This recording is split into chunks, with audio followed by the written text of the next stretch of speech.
سلام كمسك الختام.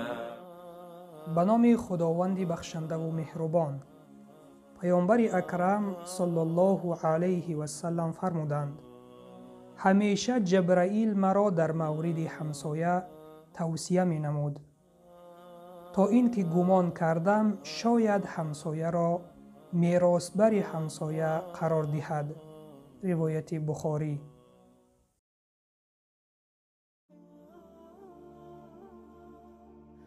دوستان عزیز، این حدیث دلالت بر آن می کند که حق همسایه خیلی بزرگ است، چون همسایه است همه وقت در غم و در خرسندی با ماست، چون او با ما نزدیک است، از حال ما با خبر است و همیشه ما باید حق همسایه را به جای آوریم.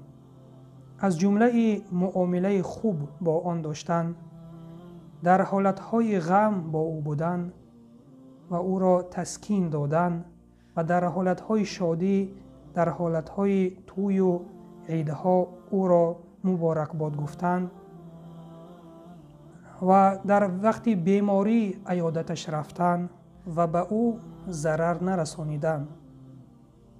اینها می باشند یک چند از حقهای همسایه. دوستان عزیز، همه ما همسایه داریم، پس بیایید با عمل کردن بر این حدیث زندگی خود و زندگی همسایگان را یک زندگی خوب و گوارا گردانیم و آن عملهایی که ما نسبت یکدیگر انجام میدهیم، یاری میرسانیم، یک سخن خوب میگوییم، ان شاء الله در روز قیامت خداوند بر این عملها باز ثواب میدهد، چون عمل کردن بر این حدیث گواهی آن را میدهد که ما پیروی پیامبر صلی الله علیه و سلم هستیم.